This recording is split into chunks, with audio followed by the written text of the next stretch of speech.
विश्वोत्पत्त्यादिहेतवे तापत्रय विनाशाय श्रीकृष्णाय वयं नमः। वासनात् वासुदेवस्य वासितं भुवनत्रयं सर्वभूतनिवासोऽसि श्रीवासुदेव नमोस्तुते।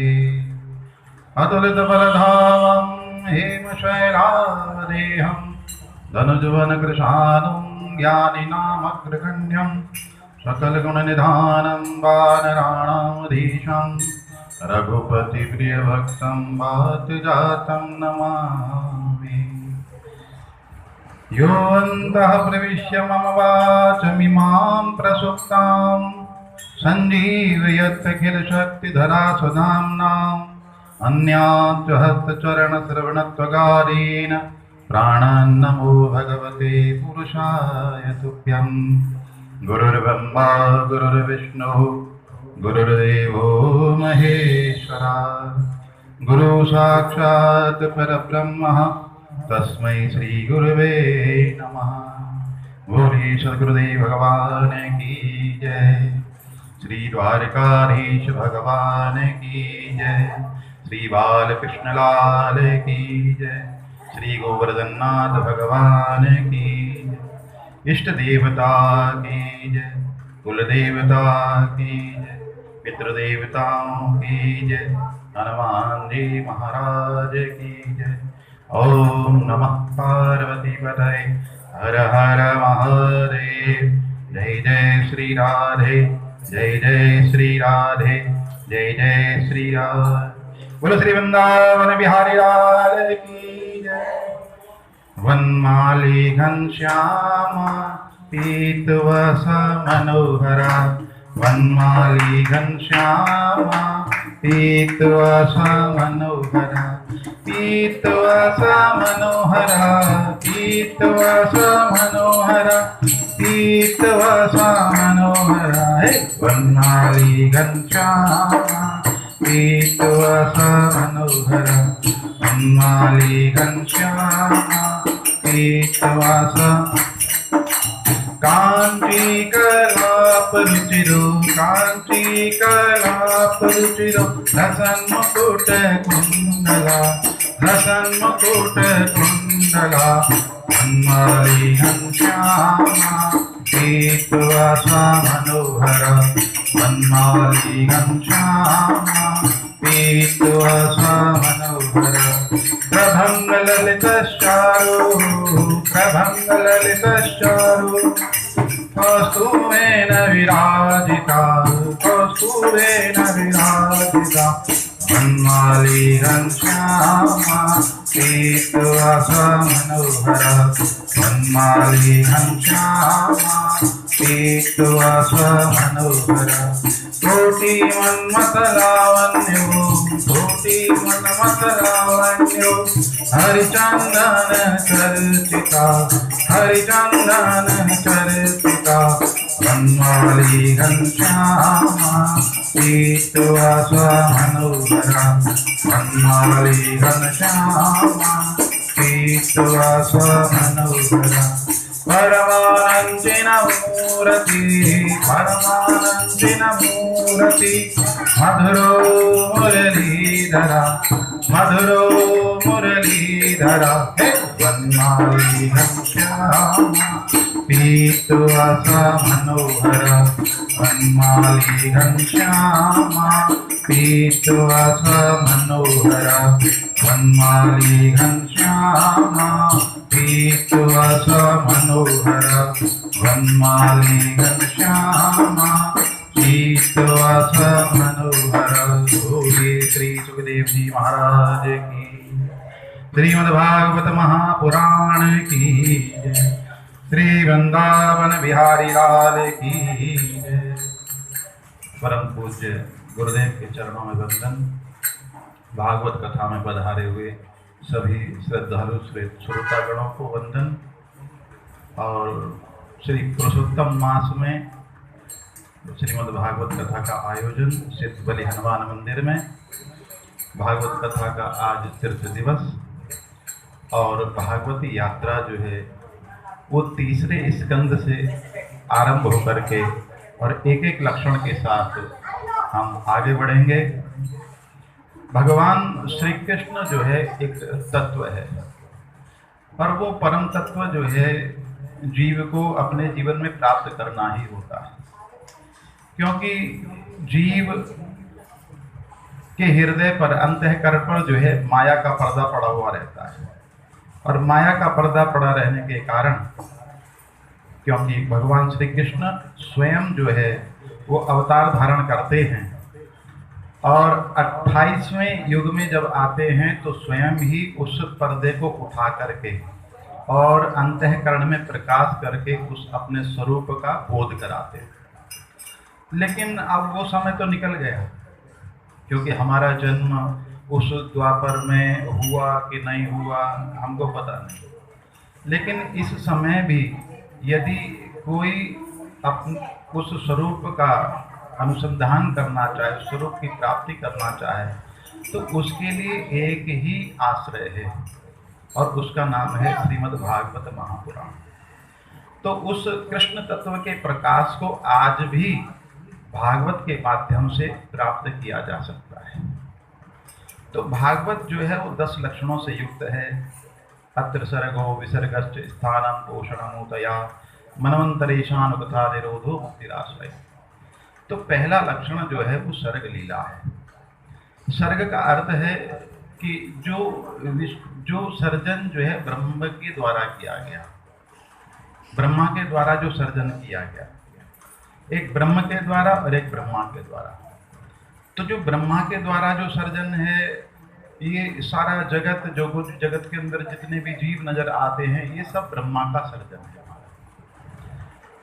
तो सर्ग लीला जो है उसके अंतर्गत हम उस आख्यान में चलें जहाँ विदुर जी महाराज जो हैं धृतराष्ट्र को समझाते हैं, क्योंकि जो गुणी व्यक्ति होता है वो अपने गुण के द्वारा जो है वो समझाना चाहता है।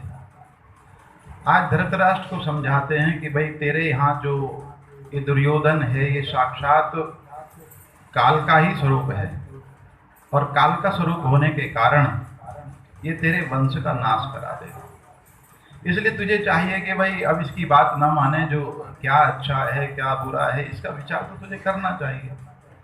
धृतराष्ट्र जो है वो अपनी मजबूरी बताता है, मैं क्या करूं, मेरे सामने जब मेरा पुत्र आता है ना तो पुत्र मोह में मैं सब कुछ भूल जाता हूँ, सब कुछ भूल जाता हूँ। मैं समझता हूँ, मैं जानता हूँ कि ये सब गलत है, लेकिन मैं क्या करूँ महाराज। जब इस प्रकार से समझा रहे थे तो उसी समय एक सैनिक जो था वो दौड़ करके गया और जा करके दुर्योधन को कहा, महाराज आप तो यहाँ बैठे हैं और वहाँ तो आपकी चर्चा चल रही है। बोले कौन चर्चा कर रहा है? बोले विदुर जी। ओहो, विदुर तो जो है वो मेरे पिता को जरूर मेरे प्रति भड़का रहा होगा।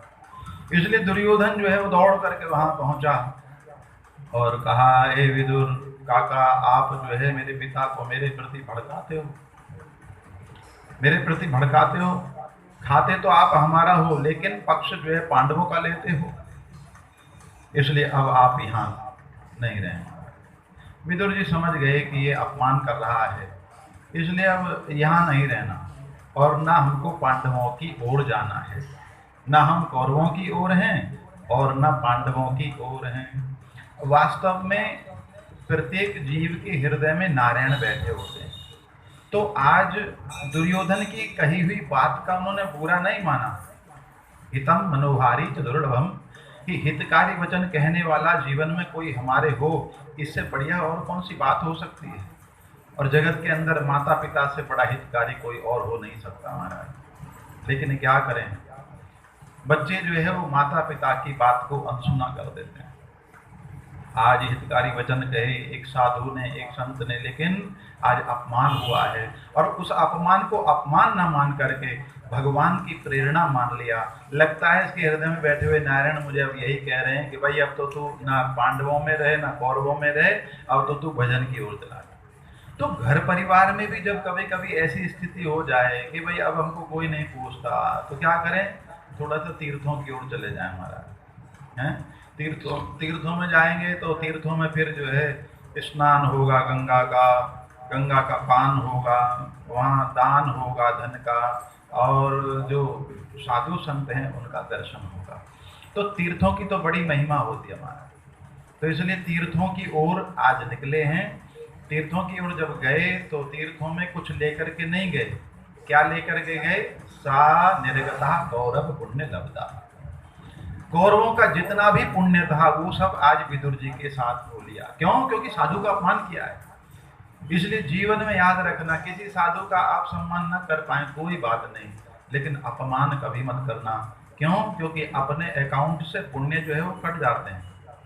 जैसे आजकल मोबाइल से किसी ने करा ना तो अकाउंट से पैसे चले जाते हैं, ऐसे ही पुण्य चले जाते हैं हमारा। तब ढूंढते रह जाओगे, फिर तो कहाँ मिल रहे, अब नहीं कमाओ। इसलिए बुरा नहीं मना। तीर्थों में घूमते घूमते घूमते पहुंच गए सीधे ब्रज क्षेत्र में, और वहां रमण रेती में एक साधु लेटा हुआ था। दर्शन किया, अरे रे रे रे, तो उद्धव जी महाराज हैं। उद्धव जी ने भी पहचान लिया, अरे आप विदुर काका इधर। और दोनों जो है आज एक दूसरे के गले मिले महाराज। आप तो विदुर जी भगवान से प्रेम करने वाले हैं, इसलिए पूछा महाराज कृष्ण कैसे हैं, हमारे कन्हैया कैसे हैं? ठीक हैं, द्वारिकाधीश अच्छे हैं। और जैसे ही द्वारिकाधीश का नाम लिया महाराज, उद्धव जी की आंखों में आंसू आने लगे। रोते हुए जब देखा तो पूछा, आप रो क्यों रहे हो, क्या बात है? तब कहा कि जिस प्रकार से समुद्र के अंदर चंद्रमा होता है, चंद्रमा में अमृत होता है, और चंद्रमा समुद्र में रहा, लेकिन समुद्र में रहने वाली मछलियों ने उस चंद्रमा की महिमा को नहीं जाना। उसी प्रकार से हम भी भगवान के साथ थे, लेकिन हमने भगवान की महिमा को नहीं जाना, और भगवान एक समय आने पर अपनी लीला का स्मरण करके अपने धाम को चले गए। जैसे ही भगवान का वियोग आज सुना है, आज रोने लगे, आंखों से आंसू आ गए, हाथ पकड़ लिया और कहा कि हे उद्धव, मुझे भगवान की सभी लीलाएं सुनाओ।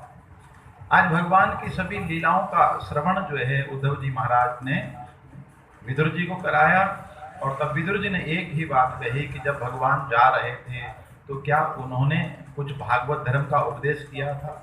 वो भागवत धर्म का उपदेश आप मुझे कीजिए। उद्धव जी ने कहा, अरे भागवत धर्म का उपदेश आपको मैं नहीं करूंगा, आपको इसके लिए तो हरिद्वार क्षेत्र में जाना पड़ेगा, मैत्रेय ऋषि के आश्रम में जाना पड़ेगा। क्योंकि जब भगवान अपने धाम जा रहे थे तो उस समय जो मैत्रेय ऋषि हैं घूमते घूमते वहां पहुंचे, और तब उन्होंने मैत्रेय ऋषि को आज्ञा दी कि मैं तुम्हें ये भागवत धर्म का उपदेश कर रहा हूं, और ये भागवत धर्म का उपदेश तुम विदुर जी को करना। क्यों? क्योंकि विदुर को मैं कुछ दे नहीं पाया, और ना विदुर ने कभी मुझसे मांगा। तो जो कभी भगवान से कुछ नहीं मांगते, भगवान उनको याद करते हैं। इसलिए विदुर को जाते समय याद किया, हे विदुर जी, इसलिए आप चिंता मत करो, आप हरिद्वार क्षेत्र जाओ और मैत्रेय के आश्रम में वहीं आपको जो है भागवत धर्म का उपदेश प्राप्त होगा। आज दोनों साधु बिलग बिलग हुए, निकले सीधे आज हरिद्वार क्षेत्र में पहुंचे हैं। उनके आश्रम में विदुर जी महाराज का आज सुंदर स्वागत हुआ है। मैत्रेय ऋषि ने सुंदर आसन दिया है। मैत्रेय ऋषि ने आज प्रशंसा की है, अरे विदुर जी, मैं जानता हूं आप कौन हैं, आप तो साक्षात धर्मराज का ही तो स्वरूप हैं। मांडव्य ऋषि के श्राप का आश्रय लेकर के आप इस जगत में दासी के पुत्र के रूप में प्रकट हुए महाराज। आप तो वो हैं जिनको भगवान ने याद किया। एक बहुत बड़ी जिम्मेदारी भगवान ने मेरे ऊपर सौंपी थी, और आज आप आ गए तो आज मुझे लगता है कि मैं उस जिम्मेदारी से मुक्त हो जाऊंगा। और तब कहा कि आप तो वो हैं कि जिनकी कुटिया पर भगवान आए। आप कोई साधारण थोड़ी हैं, आपकी कुटिया पे भगवान आए। तो वास्तव में 24 वर्षों तक जो है विदुर जी ने भगवान का कीर्तन किया, और खाया क्या? क्या खाया? पिज्जा खाया क्या? ना, उन्होंने फलाहार किया महाराज, फल का आहार किया और भगवान का भजन किया। इसीलिए भगवान जो है उनकी कुटिया पर आए, और कुटिया पर आकर के, क्योंकि दुर्योधन के जो भोग थे उन सबको छोड़ दिया महाराज, 56 व्यंजनों को छोड़ दिया, और कहा कि मैं तो वहीं जाऊंगा जहां प्रेम है। इसलिए द्वार खटखटाया, तो विदुर जी ने स्वागत किया, और तब विदुरानी ने केले के छिलके उनको पकड़ाए। और तब विदुर जी ने कहा, अरे विदुरानी तू क्या कर रही है, भगवान को छिलके खिला रही है? तब भगवान को कहा कि प्रभु मैं समझता हूँ कि चलो विदुरानी ने आपका दर्शन किया तो उसको तो मति नहीं रही, लेकिन कम से कम देने वाले को याद नहीं तो खाने वाले को तो होना चाहिए कि मैं क्या खा रहा हूँ। भगवान ने कहा कि पत्रम